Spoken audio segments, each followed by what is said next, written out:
Horas, salam reformanda Masiha Holongan.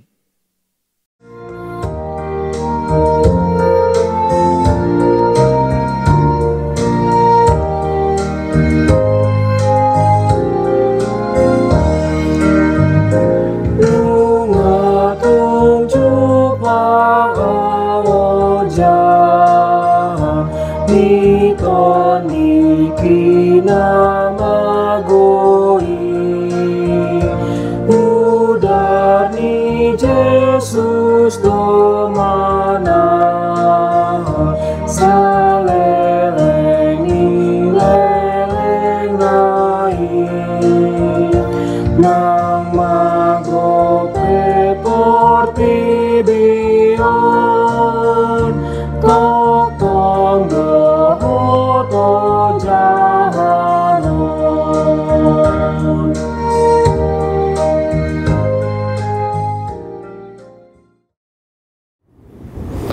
Ibu Bapak, saudara-saudara sekalian, selamat pagi bagi kita semua. Dan kami berharap Ibu Bapak, saudara sekalian ada dalam keadaan sehat dan di dalam lindungan Tuhan sepanjang hari ini. Kita akan mendengarkan firman Tuhan, namun sebelumnya kita satukan hati, kita berdoa. Bapa, kami bersyukur untuk berkat dan kesempatan yang luar biasa, di mana kami boleh masuk ke hari yang baru ini dengan selamat. Sementara kami hendak mempelajari, mendengar dan merenungkan sebagian dari firman-Mu, kami mohon kiranya Kau memberkati kami, membuka wawasan kami tentang firman-Mu, dan boleh mengabdikannya dalam kehidupan kami sehari-hari. Dalam Kristus kami berdoa. Amin. Ibu Bapak, saudara-saudara sekalian, nats firman Tuhan hari ini, hari Senin tanggal 18 Agustus 2025, terambil dari Efesus 3 ayat 17. Efesus 3 ayatnya yang ke-17. Saya baca dalam bahasa Batak. Asa maringanan Kristusi marhite-hite haporseon di bagasan rohamuna, gabehot hamu marurat, jala marujahan di bagasan rohana holong.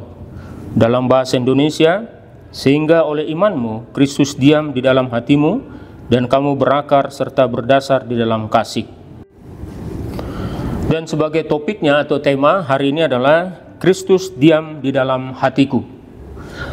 Saudara-saudara, nats hari ini merupakan bagian dari doa Paulus.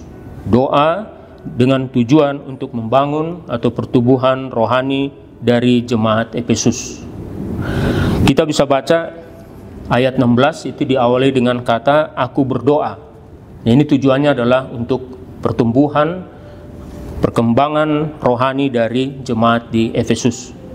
Nah, nats kita, saudara-saudara, tertulis atau diawali dengan sehingga oleh imanmu Kristus diam di dalam hatimu.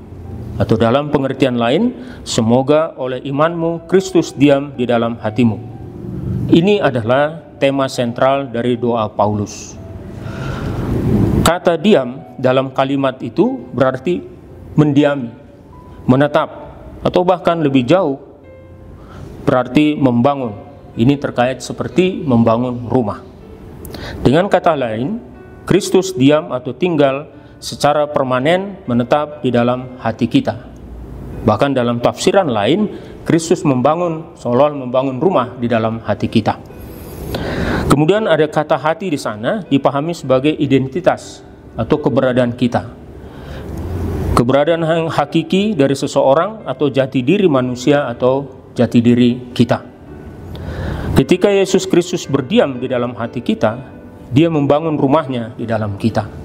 Dia bergerak, beraktivitas untuk kebaikan di dalam batin kita. Kehadirannya membawa kuasa yang mengubah atau bertransformasi di dalam batin kita, mempengaruhi pikiran kita, emosi kita, tindakan, juga perilaku kita dari dalam diri kita. Pada bagian lain, Paulus menyatakan bahwa orang percaya adalah bait Allah yang hidup. Roh Allah tidak hanya berdiam di dalam setiap orang percaya, tetapi membangun tubuh Kristus. Semua orang percaya disatukan ke dalam bait suci tempat roh Allah itu berdiam. Saudara-saudara, berdiamnya roh Allah ini terjadi melalui atau oleh karena iman.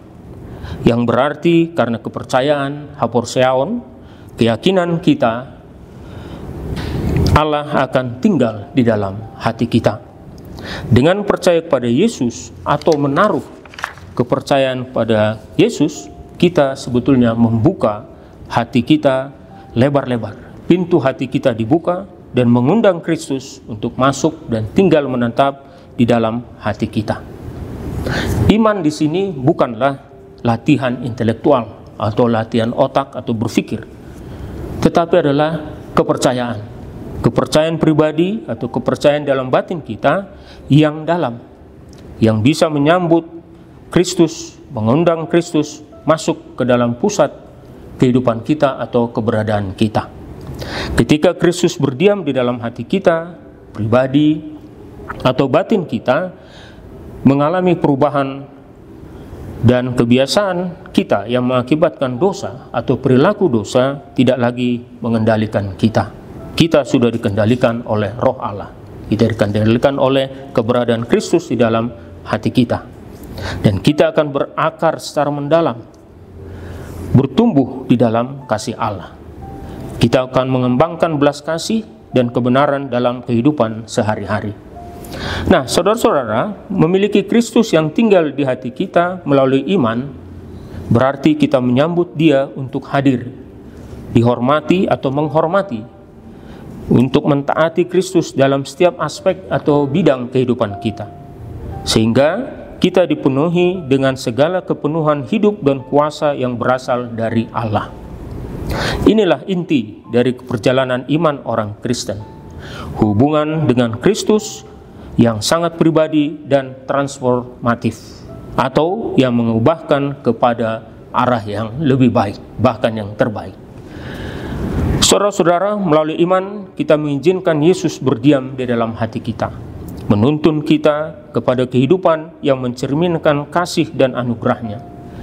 Seiring dengan berkembangnya iman, kita mengalami kehadiran Kristus dalam hidup kita yang lebih mendalam.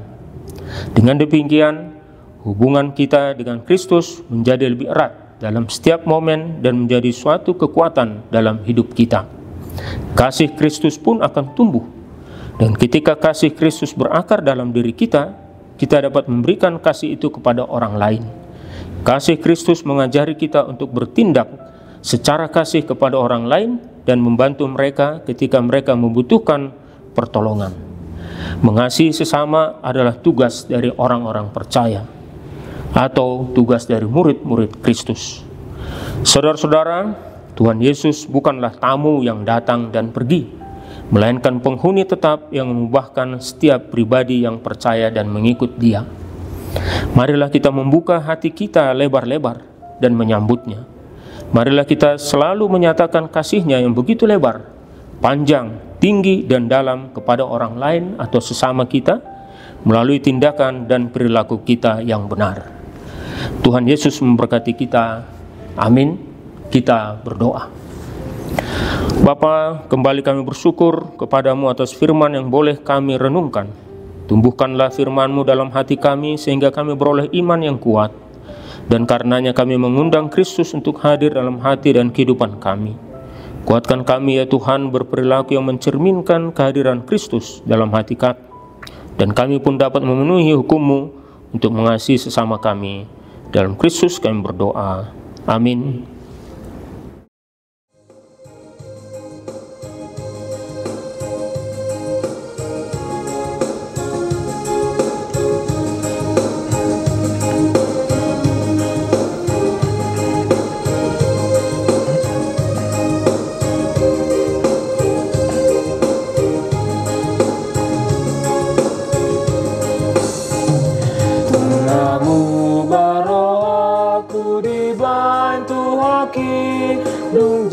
Yesus maringan Dia nungasona awon tunda merohaki nung Yesus maringan Dia nung Yesus maringan Dia nung Yesus maringan Dia tung nasonang doa dung tu Yesus Allah, Dung Yesus maringan dia.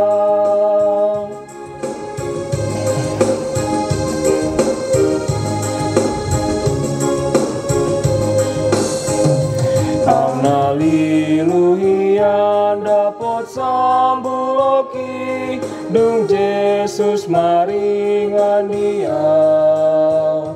Mengasai dosa ki di banmu darnai, Dung Yesus maringan dia. Dung Yesus maringan dia. Dung Yesus maringan dia. Dung nasonang doa untuk Yesus Allah, Dung Yesus maringan dia.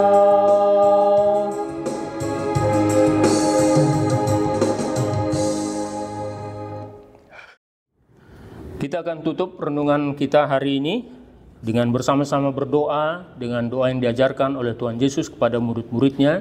Kita berdoa. Bapa kami yang di surga, dikuduskanlah namamu, datanglah kerajaanmu, jadilah kehendak-Mu di bumi seperti di surga.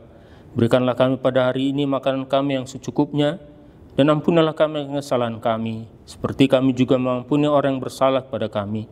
Dan janganlah membawa kami ke dalam pencobaan, tetapi lepaskanlah kami daripada yang jahat. Karena Engkau yang punya kerajaan, kuasa, dan kemuliaan sampai selama-lamanya. Amin. Kita terima berkat dari Tuhan, anugerah Tuhan kita Yesus Kristus, dan kasih dari Allah Bapa, serta persekutuan dalam Roh Kudus, itulah memberkati kita sepanjang hari ini. Amin. Demikian renungan kita pagi ini. Selamat berkarya bagi Tuhan. Tetap semangat, tetap sehat. Salam Reformanda Masiha Holongan.